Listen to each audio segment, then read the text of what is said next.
Now students, हम लोग जो चैप्टर पढ़ रहे थे वो था मैट्रिसेस एंड डिटर्मिनेंट।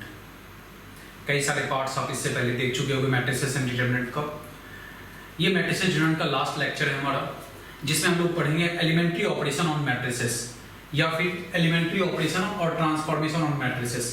इससे पहले अगर मैं डिस्कस करूँ कि क्या क्या चीज़ हम लोग पढ़ चुके हैं, तो मैट्रिसेस क्या होती है इस चीज़ को हमने देखा था। नेक्स्ट जो है डेफिनेशन ऑफ मैट्रिक्स देखे थे इसमें। इसके बाद इसका ऑर्डर हमने पढ़ा था। एक मैट्रिक्स में ऑर्डर क्या होता है, number of rows into number of column. इसके बाद हमने पढ़ा टाइप्स ऑफ मैट्रिक्स, है ना, row matrix, column matrix, horizontal matrix, vertical matrix, square matrix, diagonal matrix, scalar matrix, identity matrix, upper triangular matrix, lower triangular matrix and null matrix. इसके बाद हमने पढ़ा था कंस्ट्रक्शन ऑफ मैट्रिक्स। मैट्रिक्स का construction कैसे करते हैं, इसकी जनरल फॉर्म क्या होती है, इन सब चीज़ों को हमने डिस्कस किया था कि किसी मैट्रिक्स का जनरल फॉर्म क्या होता है और उसकी कंस्ट्रक्शन कैसे करते हैं। इसके बाद ऑपरेशन ऑन मैट्रिक्स हमने डिस्कस किया था। ऑपरेशन ऑन मैट्रिक्स डिस्कस किया था। अलजेब्रिक ऑपरेशन मतलब टू मैट्रिक्स को आप इक्वल कब कह सकते हो, उसे ऐड करने का क्या कंडीशन है, सब्ट्रैक्ट करने का क्या कंडीशन है, या ऐड सब्ट्रैक्ट करते कैसे हैं। एंड नेक्स्ट इसके बाद जो है हमने देखा था कोई स्केलर क्वांटिटी को मैट्रिक्स में कैसे मल्टीप्लाई कर सकते हैं। एंड देन मैट्रिक्स का आपस में मल्टीप्लिकेशन क्या होता है ना। मैट्रिक्स की डिवीजन नहीं होती है, एडिशन सब्ट्रैक्शन मल्टीप्लिकेशन तो होता है, बट टू मैट्रिक्स को आप ऐसे डिवाइड नहीं कर सकते हो, मैट्रिक्स ए बाई बी, ये लिखना रॉन्ग होगा। इसके बाद हमने पढ़ा था ऑपरेशन के बाद ट्रांसपोज ऑफ ए मैट्रिक्स। एक मैट्रिक्स का ट्रांसपोज क्या होगा, तो ट्रांसपोज में आप जानते हो जो भी रो में एलिमेंट्स होती है उसे कॉलम में लिख देते हैं, जो हॉरिजॉन्टल सेट में होता है उसे वर्टिकल सेट में लिख देते हैं, तो इसी को कहा जाता है ट्रांसपोज ऑफ मैट्रिक्स। इसके बाद जो हमने पढ़ा था वो symmetric and skew symmetric matrix पढ़े थे।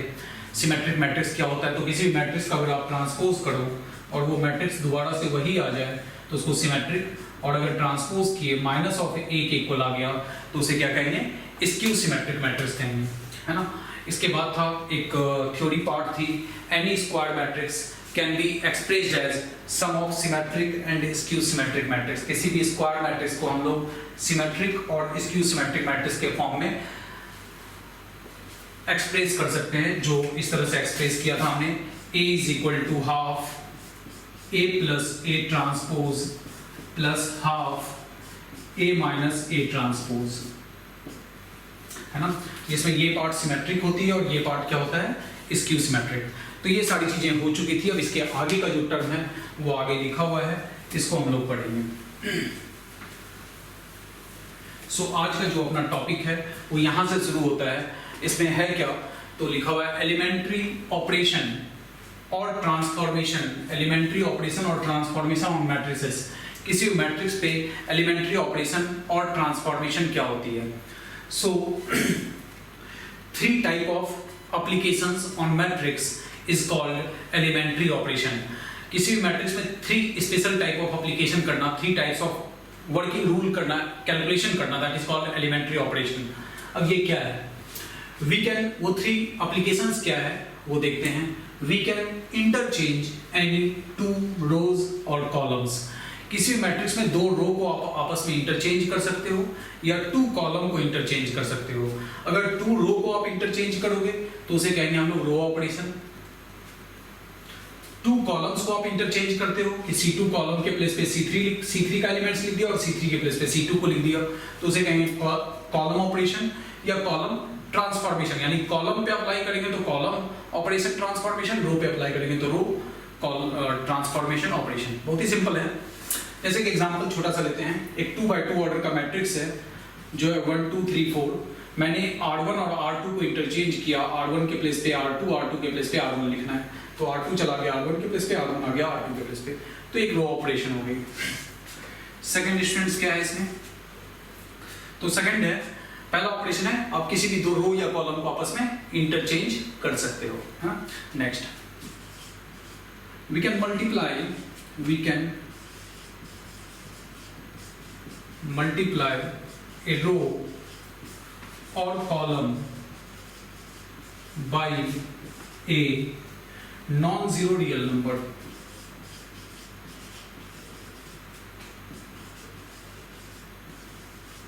आप किसी भी रो या कॉलम को किसी नॉन जीरो यानी जीरो को छोड़ के किसी भी रियल नंबर से मल्टीप्लाई कर सकते हैं। इसको सिंबॉलिकली इस तरह से लिखा जाता है, R1 रो है, इसको अगर मुझे 5 से मल्टीप्लाई करना है तो मैं लिखूंगा 5 टाइम्स ऑफ R1। कोई R1 रो है, उसके सारे एलिमेंट्स को 5 से मल्टीप्लाई करना है तो 5 R1। ये एरो लगाने का मतलब है R1 पे आप अप्लाई कर रहे हो। सपोज मेरे पास C2 कॉलम है, उसको 1/3 से मल्टीप्लाई करना है। C2 के सारे एलिमेंट्स को 1/3 से मल्टीप्लाई करना है तो हम लोग लिखेंगे 1/3 ऑफ C2। अब ये सब करते क्यों हैं, इसका आगे हम जानेंगे, इसके पीछे रीजन क्या है। बोर्ड में जनरली 4 या 6 मार्क्स में कोई एक क्वेश्चन होता है किसी मैट्रिक्स का इन्वर्स निकालने को एलिमेंट्री रो या कॉलम के हेल्प से। आगे धीरे धीरे सीखते जाएंगे उन चीज़ों को। तो अभी आपको बस ये जानना है कि एलिमेंट्री ऑपरेशन में पहला काम ये हो सकता है कि आप 2 रो को आपस में इंटरचेंज कर सकते हो या 2 कॉलम्स को इंटरचेंज कर सकते हो। आप किसी भी रो में कोई एक non zero real number multiply कर सकते हो। नॉन जीरो रियल नंबर मतलब जीरो को छोड़ के किसी भी नंबर से मल्टीप्लाई कर सकते हो। एंड थर्ड जो है वो है हमारा we can multiply a row or column by a non-zero real number and then add or subtract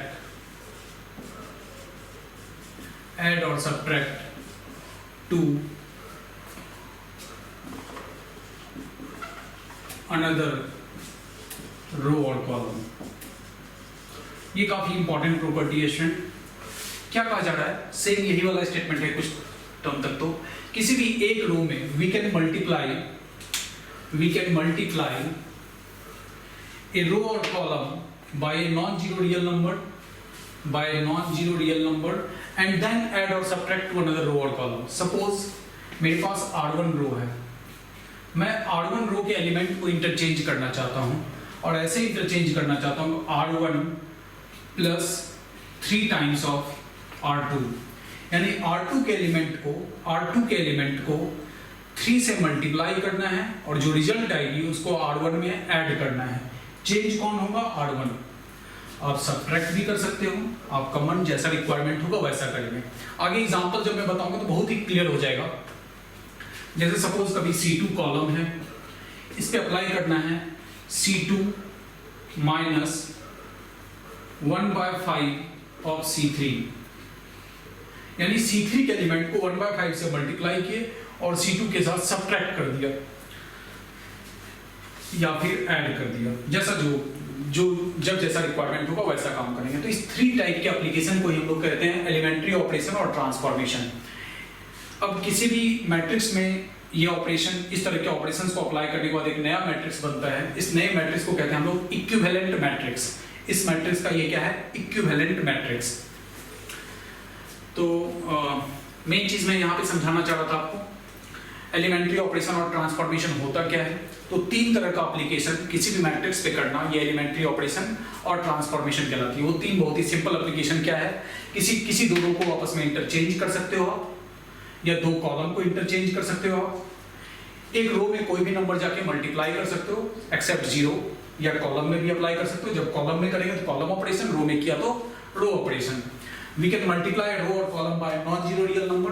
किसी भी रो या कॉलम में कोई non zero real number multiply किए, दूसरे रो में जाके उसको ऐड और सब्ट्रैक्ट कर दिया और इस तरह से उसका इंफॉर्मेशन को लिखेंगे तो उसे हम लोग कहेंगे क्या, third type of elementary operation. अब देखते हैं इसका यूज क्या है, कैसे कहाँ पे हम इसको यूज करेंगे। ये 3 एप्लीकेशन क्यों हमने पढ़ा है, इसका यूज क्या है। अभी तो 12th में यूज है स्टूडेंट्स, बीटेक जब आप इंजीनियरिंग करोगे तो वहाँ पे भी जाके इसके कई सारे एप्लीकेशंस आते हैं मैट्रिसेस का। सो यहाँ पे देखते हैं बेसिक यूज क्या है।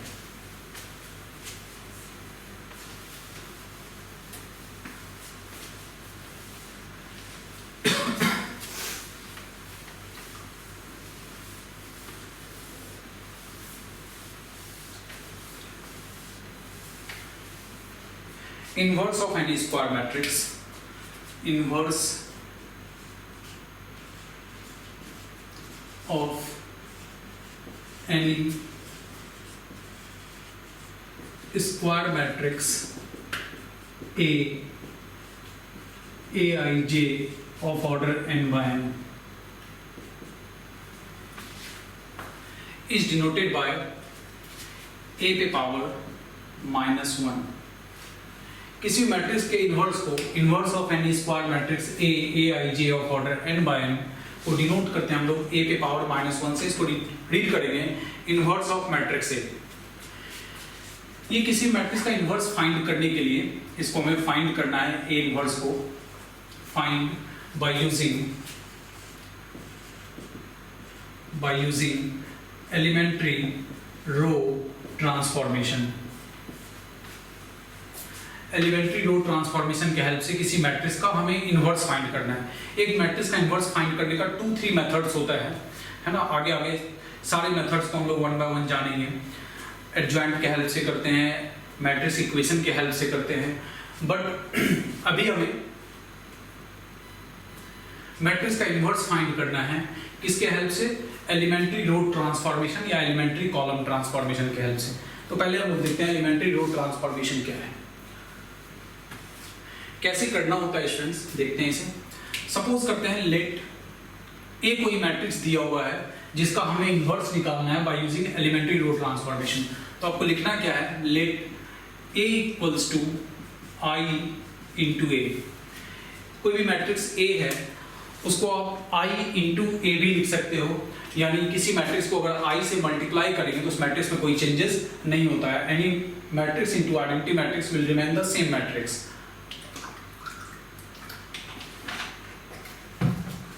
सो एक ए मैट्रिक्स है, इसका इन्वर्स फाइंड करना है। ए को लिख दिया ए इज इक्वल टू आई ए। अब इस ए पे कुछ एलिमेंट्री ऑपरेशन अप्लाई करना है।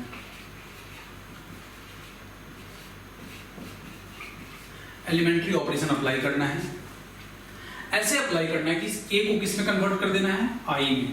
आई मींस क्या होता है?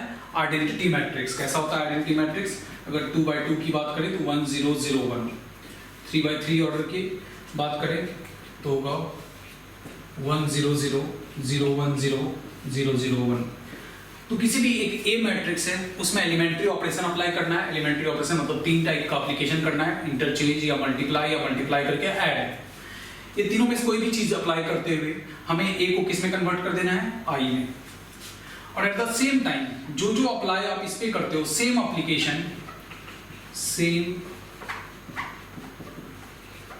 एप्लीकेशन ऑन आई करना है। इस आई पे वही सारा एप्लीकेशन करते जाना है। करते हुए ये मैट्रिक्स कन्वर्ट हो जाएगा किसी नए मैट्रिक्स में, है ना। सपोज बी मैट्रिक्स में कन्वर्ट हो गया और यहाँ पे इस ए को एज इट इज रखना है, इसको सेम रखना है, सेम ए लिखते चले जाएंगे, है ना। अब 2 मैट्रिक्स का मल्टीप्लिकेशन अगर आइडेंटिटी मैट्रिक्स हो तो both matrix are called inverse of each other, जो हमने मल्टीप्लिकेशन ऑफ मैट्रिक्स में पढ़ा था। तो दैट मीन्स हमारा पर्पस था ये ए इनवर्स निकालना। एक्चुअल में ये जो ए इनवर्स होगा वो ये बी मैट्रिक्स हो जाएगी, दिस बी मैट्रिक्स। ये जो आई कन्वर्ट हुआ बी में यही हो गया हमारा ए इनवर्स। फिर से एक बार एक्सप्लेन कर रहा हूं मैं स्टूडेंट आपको समझाने के लिए।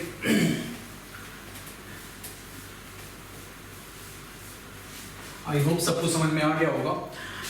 करना क्या है? Inverse of any square matrix find करना है। ए कोई मैट्रिक्स है जो स्क्वायर, इनवर्स हमेशा स्क्वायर मैट्रिक्स का ही निकाल सकते हो, सिर्फ स्क्वायर मैट्रिक्स की ही हम इनवर्स फाइंड कर सकते हैं, है ना। स्क्वायर मैट्रिक्स का होना जरूरी है। तो ए कोई मैट्रिक्स है उसका इनवर्स निकालना है। कैसे निकालना है? एलिमेंट्री रो ट्रांसफॉर्मेशन के हेल्प से।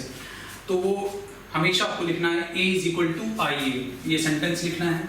इसके बाद ए पे कुछ ऐसा एप्लीकेशन करना है कि वो किस में कन्वर्ट हो जाए? आई में। कुछ ना कुछ सोचते रहेंगे, 3 तरह का एप्लीकेशन करना है, एलिमेंट्री ऑपरेशन करना है, आई में कन्वर्ट हो गया। जो एप्लीकेशन आप ए पे कर रहे हो सेम एप्लीकेशन इस आई पे करते जाना है। ये आई चेंज होते हुए जैसे ये आई बनेगा यहाँ पे एक नया मैट्रिक्स तैयार हो जाएगा। उसी नए मैट्रिक्स को हम लोग कहेंगे ए इनवर्स, क्योंकि 2 मैट्रिक्स का मल्टीप्लिकेशन अगर आई है तो both matrix are inverse of each other. So A inverse is equal to क्या हो जाएगी? बी। कुछ एग्जांपल्स लेके देखते हैं।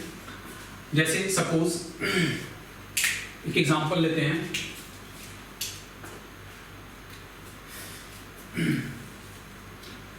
Find A inverse by using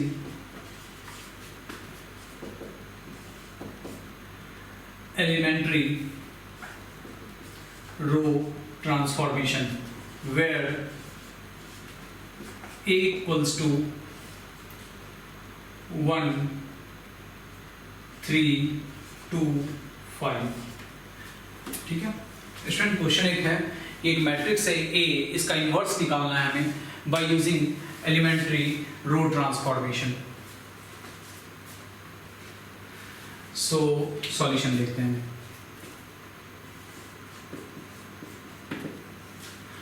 solution के अकॉर्डिंग करना क्या है, आपको सबसे पहले लिखना है A is equal to IA। इस तरह के बोर्ड में कई बार क्वेश्चंस आ चुके हैं और जनरली 4 मार्क्स में ये सब क्वेश्चन होती है। तो आपको लिखना है A is equal to IA। अब A के प्लेस पे A मैट्रिक्स लिख दोगे, क्या है वो, चलो थोड़ा चेंज कर लेते हैं इसको, 2 5 1 3 ऐसा सपोज 2 5 1 3। सो A के प्लेस पे 2 5 1 3, I के प्लेस पे 1 0 0 1 और A को एज इट इज A लिखना है। अब क्या कहा जाता है, इस A को किस में कन्वर्ट करना है, I में। I कैसा होता है, इस तरह का मैट्रिक्स होता है, ऐसा मैट्रिक्स होता है, इसमें कन्वर्ट करना है। कन्वर्ट करने के लिए क्या यूज करना है, एलिमेंट्री रो ट्रांसफॉर्मेशन यूज करना है। एलिमेंट्री रो ट्रांसफॉर्मेशन होता क्या है, तो किसी दो रो को आपस में इंटरचेंज कर सकते हैं। एक रो को कोई नंबर से मल्टीप्लाई या डिवाइड कर सकते हैं, एक रो में कोई नंबर मल्टीप्लाई डिवाइड करके दूसरे रो में ऐड सब्ट्रैक्ट कर सकते हैं। तो देखते हैं, अगर मुझे इसे आइडेंटिटी मैट्रिक्स में कन्वर्ट करना है तो इस प्लेस पे 1 होना चाहिए, है ना। आइडेंटिटी मैट्रिक्स में यहाँ पे 1 होता है और ये 0 होती है। इसे 1 करने के लिए आपके पास क्या क्या ऑप्शन है, आप इस दोनों को इंटरचेंज कर दो तो ये 1 यहाँ चला जाएगा, 2 यहाँ आ जाएगा, इससे 1 आ सकता है। या फिर आप इस पूरे को 2 से डिवाइड कर दो तो यहाँ 1 आ जाएगा, या फिर इस रो को इसमें सब्ट्रैक्ट कर दो तब भी यहाँ 1 आ जाएगा। किसी भी मेथड से आप इस प्लेस पे 1 ला सकते हो, क्योंकि आइडेंटिटी मैट्रिक्स कन्वर्ट करने के लिए यहाँ 1 लाना है। तो तीनों ही तरीके से आ सकता है। अब तीनों में से कोई भी चीज अप्लाई कर सकते हो यहाँ पे। सो मैं यहाँ पे इंटरचेंज को अप्लाई करता हूँ कि R1 इंटरचेंज हो गया R2 के साथ, है ना। इंटरचेंज हो गया तो क्या हो जाएगा इंटरचेंज होके भाई, तो ये 1 3 यहाँ आ गया, ये 2 5 इस प्लेस पे आ जाएगी, इसमें इंटरचेंज करो, ये 0 1 यहाँ चला गया और 1 0 इसमें आ जाएगी, है ना। और समझ में सभी को। और ये A के प्लेस पे A रहेगा। किसी को कोई डाउट नहीं हो रहा होगा, यहाँ पे जस्ट हमने इंटरचेंज कर दिया और जो चीज किया उसे ऊपर लिख दिया। अब पहला काम था मेरा यहाँ 1 करना आ गया, अब इसे 0 करना है। इसे कैसे 0 करेंगे, अब कोई स्टूडेंट कहेगा सर इसको 0 से मल्टीप्लाई कर दो, तो 0 से मल्टीप्लाई नहीं करना है ना। सो 0 करने के लिए 0 से मल्टीप्लाई करना अलाउ नहीं होता है। नाउ इसको 2 से मल्टीप्लाई करके इसमें सब्ट्रैक्ट कर सकते हैं। मुझे चेंज किसको करना है, R2 को, तो मैं लिखूंगा R2, एरो का साइन यानी R2 पे अप्लाई होगा। क्या अप्लाई होगा, R2 minus 2 times of R1, यानी R1 के एलिमेंट को 2 से मल्टीप्लाई करना है, R1 के एलिमेंट को 2 से मल्टीप्लाई करना है और इसमें सब्ट्रैक्ट करना है। ठीक है, देखते हैं क्या होता है। बट R1 में कोई चेंजेस नहीं आएगा, चेंजेस किस में आएगा, R2 में। तो R1 को एज इट इज लिखो 1 3। अब इसमें 2 मल्टीप्लाई किया माइंड में, 1 को 2 से मल्टीप्लाई किए 2 और 2 माइनस 2 क्या हो गया 0। फिर इसको 2 से मल्टीप्लाई करोगे 3 2 जा 6 और 5 माइनस 6 माइनस 1। सेम काम जो भी लेफ्ट साइड में करते हैं उसे राइट साइड में भी करना है। इसको 2 से मल्टीप्लाई करेंगे, इसमें सब्ट्रैक्ट करेंगे, 2 इंटू 0 0 ही रह गया और 1 में माइनस, इसको पहले तो R1 को एज इट इज लिखो और यहाँ पे 1 ही रह जाएगा। इसको 2 से मल्टीप्लाई करके सब्ट्रैक्ट किए, ये -2 आ गया और ये हो गई A। तो यहाँ तक ये स्टूडेंट्स हो गया हमारा। क्या चीज हो गया, मुझे करना था इसको आइडेंटिटी मैट्रिक्स में कन्वर्ट, तो ये 1 हो चुका है, ये 0 हो चुका है। अब इसे 1 करना है और इसे 0 करना है ना। बताओ कैसे हम लोग 1 कर सकते हैं इसे।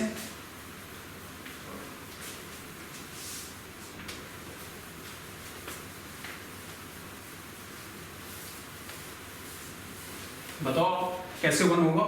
तो इसे 1 करना है, इसे 1 करना है तो इसको सीधा -1 से मल्टीप्लाई करें तो ये 1 हो जाएगा। तो हम लोग क्या करने जा रहे हैं, R2 पे अप्लाई करने जा रहे हैं और यही सब चीज अप्लाई कर सकते हैं। R2 पे अप्लाई करने जा रहे हैं -1 टाइम्स ऑफ R2। यहाँ पे जो इंटू 2 किए इसको मिटा देते हैं, ये तो माइंड में करने का चीज है। सो किस पे अप्लाई कर रहे हो आप? R2 पे। तो R1 को एज इट इज रखना है 1 3 एज इट इज रखा। R2 में -1 मल्टीप्लाई करना है तो ये 0 और यहाँ पे होगी 1। R1 एज इट इज 0 1, इसमें -1 से मल्टीप्लाई किया हमने तो -1 2 और ये A as it is. Now अब इसे 0 करना है। अब बताओ कैसे 0 कर सकते हैं? तो सिंपल है, इसको 3 से मल्टीप्लाई करके इसमें सब्ट्रैक्ट कर दें। तो किसको चेंज करना चाह रहे हैं? R1 को चेंज करना चाह रहे हैं तो R1 minus 3 times of R2। Change कौन हो रहा है? R1, है ना? कैसे चेंज हो रहा है? तो इसमें 3 मल्टीप्लाई करके सब्ट्रैक्ट करने जा रहे हैं। इसमें 3 मल्टीप्लाई करेंगे 0 ही रहेगा, सब्ट्रैक्ट करोगे आप तो क्या हो जाएगा? ये 1, इसमें 3 मल्टीप्लाई करके सब्ट्रैक्ट किया 0 0 1। सेम एप्लीकेशन इधर करना है।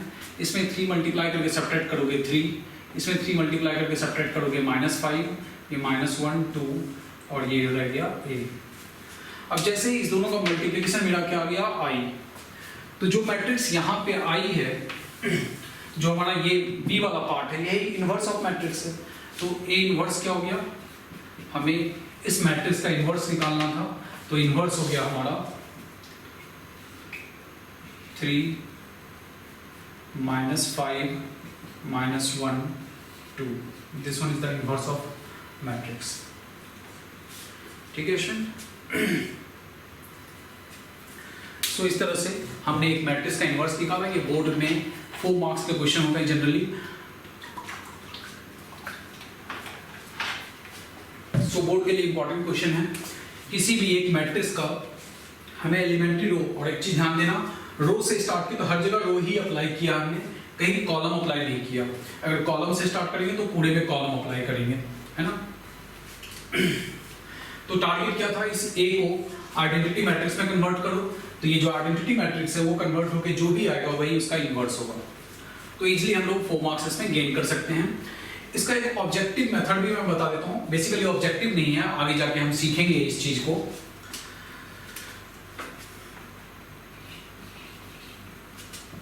ऑब्जेक्टिव मेथड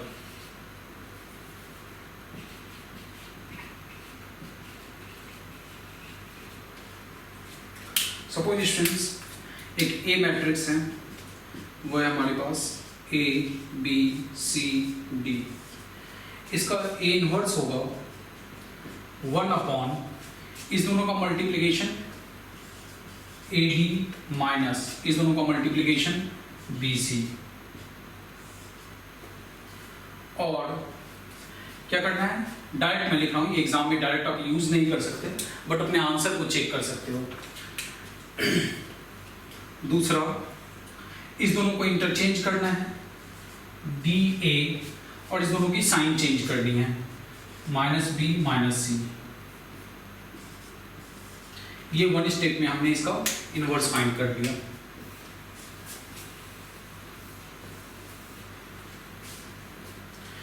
इस चीज को चाहो तो आप इस मैट्रिक्स पे अप्लाई भी करके देख सकते हो, है ना?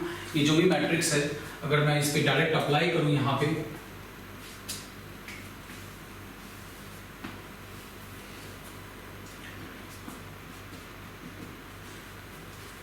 ए मैट्रिक्स है हमारे पास, देखो डायरेक्टली लिखते हैं ए इनवर्स क्या होगा। तो क्या लिखना है हमें? A inverse is equal to 1 upon इस दोनों की मल्टीप्लिकेशन, तो 2 इंटू 3 क्या हो गया 6 माइनस इस दोनों का मल्टीप्लिकेशन 1 इंटू 5 5। आफ्टर दैट आगे है, तो इस दोनों को आपस में इंटरचेंज कर दिया गया। 2 3 को इंटरचेंज करेंगे तो 3 2, और इस दोनों की साइन चेंज कर दी गई, है ना? -B -C, तो ये हो जाएगा -5 -1। 6 - 5 क्या है? 1। तो ये हो गया 1 by 1, जो 1 ही रहेगा। तो बेसिकली ए इनवर्स जो है वो निकल के आया मेरा 3 -5 -1 2। ये आंसर होगी। तो ये एक ऑब्जेक्टिव मेथड था कि डायरेक्ट हम कैसे निकाल सकते हैं, बट एग्जाम में आप ये अप्लाई नहीं कर सकते हो। हाँ, कोई शॉर्टकट एग्जामिनेशन, ऑब्जेक्टिव एग्जामिनेशन दे रहे हो तो वहाँ पे आप अप्लाई कर सकते हो, है ना। दूसरा, अगर मैंने कोई आंसर निकाला, मुझे चेक करना है कि मेरा आंसर करेक्ट है या नहीं है, तो जो भी आपका ए इनवर्स आया है और जो मैट्रिक्स ए है, दोनों को मल्टीप्लाई करने से आइडेंटिटी मैट्रिक्स होना चाहिए। मतलब अगर मैं चेक करना चाहता हूँ अपने आंसर को कि मेरा आंसर करेक्ट है या नहीं, तो मैं कैसे चेक कर सकता हूँ? चेक करने के लिए ए इनवर्स इंटू ए क्या हो जाना चाहिए? Identity matrix. एग्जाम में तो आपको बस ऐसे सॉल्व करके यहाँ पे लाके छोड़ देना है। ये ऑब्जेक्टिव मेथड हो गया, उससे आप आंसर चेक कर सकते हो। दूसरा, अपना जो आंसर आया है और जो क्वेश्चन है, दोनों को मल्टीप्लाई करने से आइडेंटिटी मैट्रिक्स अगर आ रही है, that means answer is correct. So A inverse है 3 - 5 - 1 2, और ए मैट्रिक्स है हमारे पास 2 5 1 3। अगर मैं इसे मल्टीप्लाई करूं आपस में, तो देखो मल्टीप्लाई करके क्या होता है। दिस इंटू दिस मल्टीप्लाई होता है 6 - 5 1, 5 3 जा 15 -15 0, this into this -2 + 2 0, this into this -5 + 6 1। That means answer जो है वो क्या है? मेरा करेक्ट आंसर है, क्योंकि मल्टीप्लाई करने से आइडेंटिटी मैट्रिक्स आई। अगर आइडेंटिटी मैट्रिक्स नहीं आता तो ये आंसर करेक्ट नहीं होता।